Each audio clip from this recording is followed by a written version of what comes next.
Hey everybody, today I have a video. Some of you guys might find it very interesting, others might find it extremely boring. Last night me and my crew attended a city council meeting with the hopes of getting a local skate park approved here in Lake City, Florida. Check it out.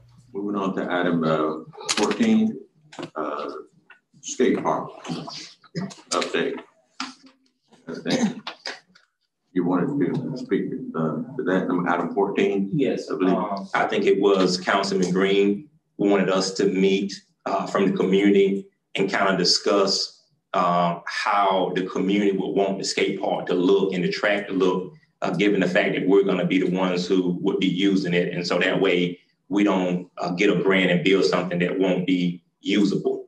And so these fine folks reached out to me on I put a post on social media. A lot of them responded to me, and this is the group that now is in front of us as it relates to the skate park. Mr. Thomas has been very, very instrumental and helpful in reaching out to Suwannee County, who have 2 skate parks, and getting some of their layout. And there's also folks have called me way from California who say they will come help design it for free and do a lot of work. I think his name is Chris Peterson. He's very anxious to help. In addition to it being a really great asset to the community, I grew up at Girls Club. I'll try. It breaks my heart. I loved it.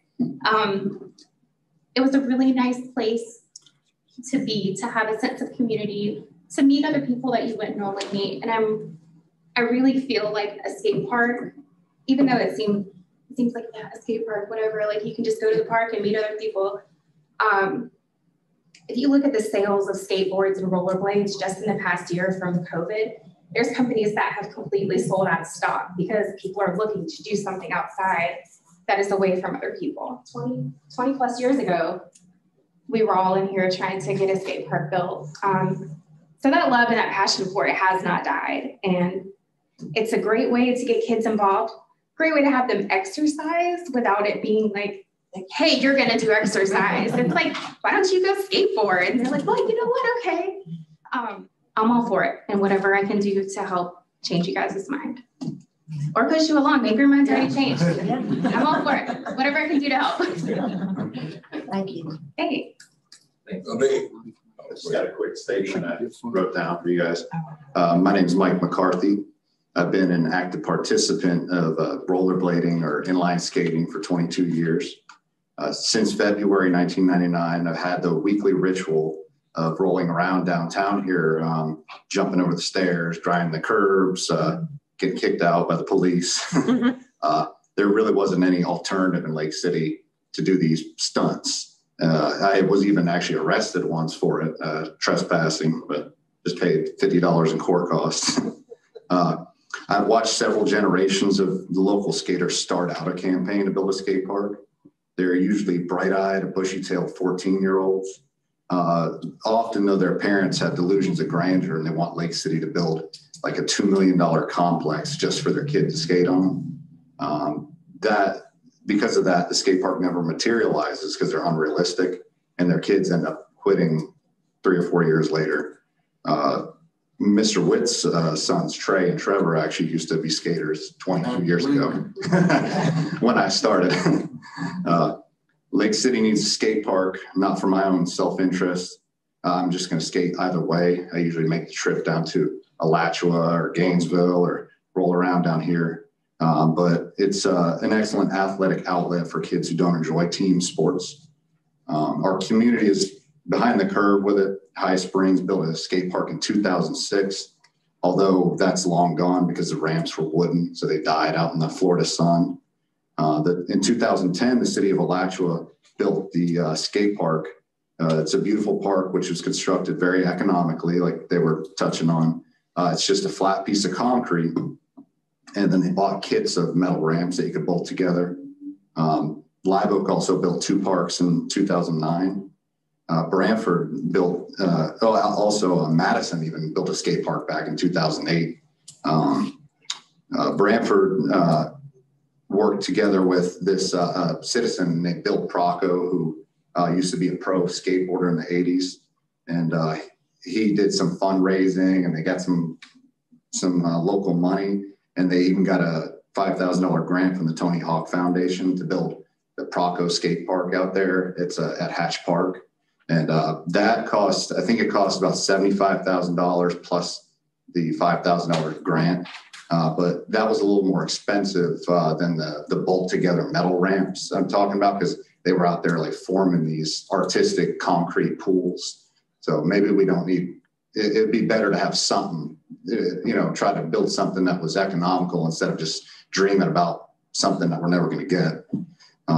Ocala even just built a huge complex about 2 years ago, but that part cost over $1 million, and it's probably too big for our community.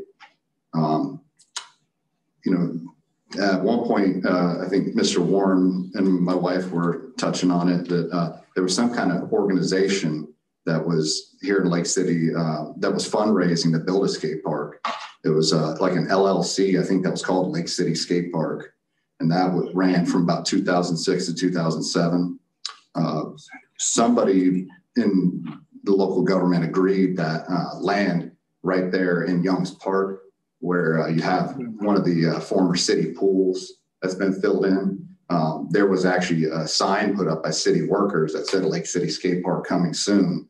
But that never materialized, and I don't know what happened to the money. I've been waiting 22 years. And I really don't think that it's fair that today's 14-year-old skaters should have to beg for a skate park at a city hall meeting in the year 2043.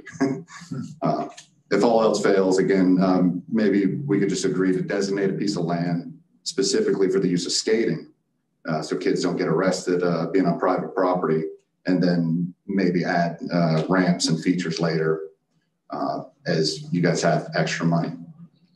So that's all I got to say. Any questions? Thank you for the opportunity to speak. My name is Bryce Dickey. I'm a resident of Lake City, Columbia County since 1992. Member Church on the Way,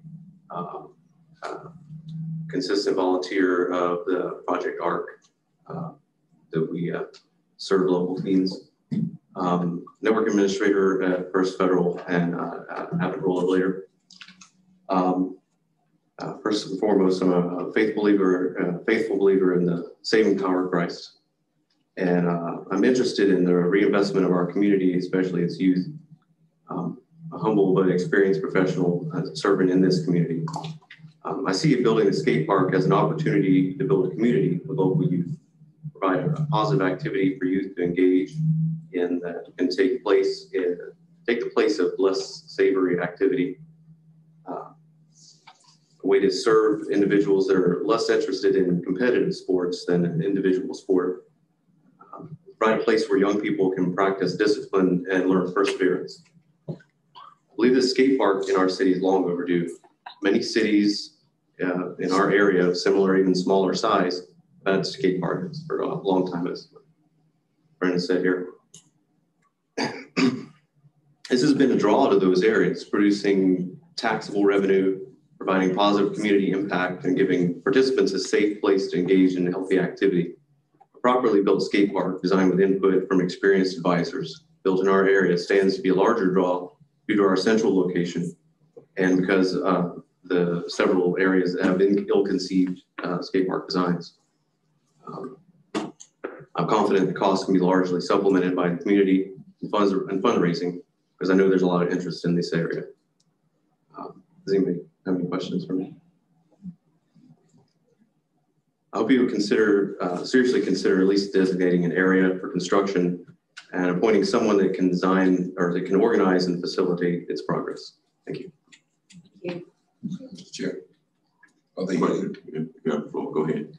Are there any additional liabilities and responsibilities for the maintenance of this park? Here's what I hope will never happen again to Lake City and the youth, is that we begin to try to use a liability, and I'm not saying this is happening, but use a liability situation verbiage to say, liability, skate park, we're gonna deny our kids this. And I don't think we're gonna do is deny our kids something positive and accept them into a pipeline to prison. Sure. The liability is significantly decreased when the risk of injury is open and obvious, such as like a skate park or at Young's Park, Young Gym equipment and things. That certainly shouldn't be a deterrent on the overall idea of the project. When I was in St. Cloud, we had a mud run there and we had 73 obstacles. And I choose not to do 2 of them because I thought I'd break my neck if I did those 2. But you had to crawl under barbed wire. You had to go through waist deep in some areas, and all kinds of things that are way, way more dangerous than any of these things that are brought up. And what we did is we raised money for a woman to have a new heart. You know, they raised about $45,000 in that one event. So, you know, this sort of stuff, I think is, the liability is way, way less than some of these other activities that a lot of cities are doing. I would like to move that the CRA fund at least $50,000 through CRA funds for this park, and then find the difference if it takes it through corporate money or grants. We have money to spend. If we're talking about spending 50 grand on a portable restroom, we can spend 50 on a skateboard. Thank you. If it's not in. Well, I'll move that we make a motion that we move forward. We're approving that skate park to the city of Lake City. A second. Okay, we have a motion and a second. All in favor of the motion, let's receive it by saying aye. Aye. Opposes will be like sign. Okay. The ayes have it. Well, guys, after 22 years of bureaucracy and red tape, just like that, the local skate park has been approved. I'm not going to hold my breath waiting for it, but it looks like it's finally going to happen. I've watched several generations of local skaters start skating, campaign to get a skate park made, and it never happens, and then they quit.